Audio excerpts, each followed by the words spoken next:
नमस्कार. माझ्या शाळेचे नाव जिल्हा परिषद प्राथमिक शाळा खामखेडा, तालुका देवळा, जिल्हा नाशिक. मी इयत्ता तिसरी शिकते.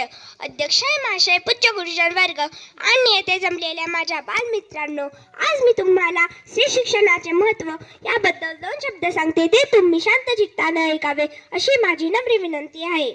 इतिहासाच्या प्रत्येक पानावर झाली पुरती सासी तू, कधी आई कधी बहीण कधी कुणाची पत्नी तू, प्रेमाची परिभाषा सांगणारी मनमोहनाची मीरा तू, रणांगणी तलवार घेऊन लढणारी झाशीची राणी तू, पुत्र घडवला शुभासारखा महाराष्ट्राची ऊर्जा तू, बनून अनाथांची आई मानवतेला दिला दर्जा तू, स्त्री शिक्षणासाठी झटणारी ज्योतिबांची सावित्री तू, अज्ञानाचा काळोख चिरणारी एक तेजमय ज्योत तू, इतिहास काळचा तेजस्वी अनुज्वल उद्याचे भविष्य तू, इतिहासाच्या प्रत्येक पानावर झाली पुरती सासी तू. आपल्या प्राचीन भारतीय संस्कृतीत एकेकाळी गार्गी आणि मैत्रेयी सारख्या विदुषी घेऊन गेल्या, परंतु वेदांचा तो काय सोडला तर पुढे मात्र स्त्रियांची परिस्थिती अत्यंत शोचनीय बनली. न स्त्री स्वातंत्र्य अर्थी म्हणजे स्त्रीला स्वातंत्र्य नाही, तसेच स्त्रियांना आणि शूद्रांना शिक्षणाचा अधिकार नाही असे ठरवण्यात आले. त्यामुळे केवळ चूल आणि मूल एवढेच केवळ स्त्रियांचे कार्यक्षेत्र बनले. शिक्षण नसल्यामुळे आणि बाहेरच्या जगाचा वाराही नसल्यामुळे त्या अडाणी आणि परावलंबी बनल्या. त्यांना पुरुषांवर संपूर्णपणे अवलंबून राहावे लागू लागले. पती जर मरण पावला तर त्यांची स्थिती फारच दयनीय बनू लागली. परंतु मागील 2 शतकामागे हजारो वर्षापासून चालत आलेली ही परिस्थिती बदलू लागली. देशातील सुशिक्षित नागरिकांनी एक सुसंस्कृत समाज तयार केला आहे आणि महिला या दुनियाचा एक सर्वात महत्त्वाचा भाग आहेत. कुटुंबातील लहान युनिट्स एकत्रितपणे एक समाज तयार करतात. कुटुंब आणि कुटुंबाचा केंद्रबिंदू म्हणजे स्त्रिया.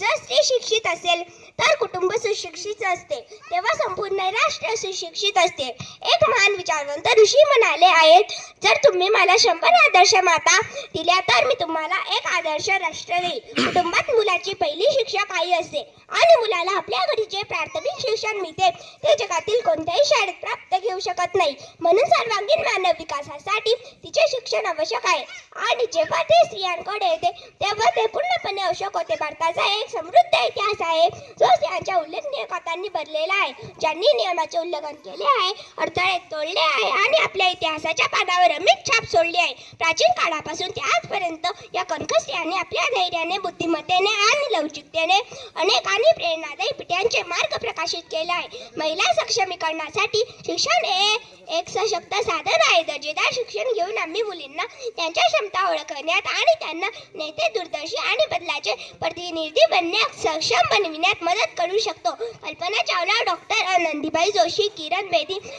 अशा अनेक आहेत ज्या आजही आपली क्षमता शोधून काढण्याची वाट पाहत आहे. त्यासाठी शिक्षण हा एकमेव मार्ग आहे. राजकारण आणि साहित्यापासून ते विज्ञान आणि कलेपर्यंत अशी अनेक क्षेत्रे आहेत ज्यात त्या मुली चमकू शकतात आणि अधिक उंची गाठू शकतात. आपण भारतातील महान महिलांच्या कर्तृत्वाविषयी बोलत असताना आपण असे जग निर्माण करण्याच्या दिशेने काम करूया जिथे प्रत्येक मुलीला तिच्या क्षमतेची भरभराट करण्याची आणि पूर्ण करण्याची संधी असेल. मुलींच्या शिक्षणासाठी देणगी द्या आणि ते जग जिंकत असताना तुम्ही त्यांच्या पाठीशी उभे आहात हे त्यांना दाखवा. त्यांचे नाव इतिहासात लिहिण्याची वाट पहा. तू भार्या, तू भगिनी, तू दुहिता, प्रत्येक वीराची माता तू, नवयुगाची प्रेरणा, या जगताची भाग्यविधाता. प्राचीन काळी भारतातील ऋषी मुनींना स्त्रीचे महत्त्व चांगले समजले होते. त्यावेळी येथे महिलांचा सर्वांगीण विकास झाला होता. सीतेसारखी साध्वी, सावित्रीसारख्या सद्गुणी, गार्गी, मैत्रेयी सारख्या महान स्त्रियांनी या देशाची शोभा वाढवली. त्यांचे नाव घेतल्यावर आपले शीश अभिमानाने उंच होते. त्यावेळी येथे आदर्श होता. यंत्र नार्यस्तु पूज्यते रमन्ते, तंत्र देवता म्हणजे जिथे स्त्रियांची पूजा केली जाते तिथे देव रमण करतात. भारतीय राज्यघटनेत महिलांना पुरुषांप्रमाणे समान अधिकार देण्यात आले आहे. आज महिलांनी शिक्षण, कला, विज्ञान, राजकारण या क्षेत्रात प्रवेश केला आहे. महिलांच्या विकासाशिवाय हा समाज अपूर्ण आहे. ज्याप्रमाणे पत्नी पतीची अर्धी पत्नी असते त्याचप्रमाणे स्त्री ही समाजाचा अर्धा भाग असते. जर पुरुष शिव असेल तर स्त्री शक्ती आहे, जर पुरुष अस्तिक असेल तर स्त्री पूजनीय आहे, जर पुरुष पौरुषमय असेल तर स्त्री लक्ष्मी आहे. ती कोणत्याही प्रकारे पुरुषापेक्षा कमी नाही. ती जगाची अतुल्य शक्ती आहे. जेव्हा ती आनंदी असते तेव्हा ती कमळासारखी मऊ असते, जेव्हा रागावते तेव्हा चंडी असते. खरं तर स्त्रिया ही अनेक शक्ती असलेली अनेक रूपे आहेत. तिच्या कल्याणाची आणि विकासाची सामना करणे हे प्रत्येक भारतीयाचे पवित्र कर्तव्य आहे.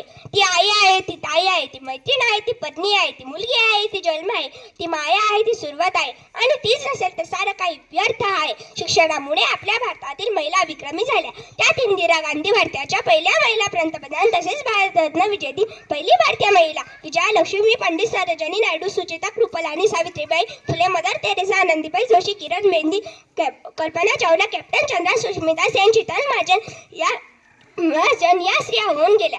शिक्षण नारी तुम हो जगत जननी, तुम ममता मैदानी हो, तुम प्रणेता क्षेत्र की नहीं तुम सा कोई सानी हो, श्वास दिया वने उसे तुम बालू पवन की माली हो, इतिहास पटा तेरी महिमा से तुम अद्भुत गौरवशाली हो, वाग्देवी महिषासुर मर्दिनी तुम आदि शक्ति अभिमानी हो, आदिकाल से वर्तमान तक विजयी परचम की अधिकारी हो, धन्य धरा हुई तुम्हें अवतारित कर तुम दुख सुख की सहभागी हो, नारी तुम हो जगत जननी, तुम सर्व विजेता कभी न हारी. म्हणूनच म्हटले जाते ती लक्ष्मी आहे, ती कोणत्याही प्रकारे पुरुषापेक्षा कमी नाही. एवढे बोलून मी माझे भाषण संपवते. जय हिंद, जय भारत, वंदे मातरम.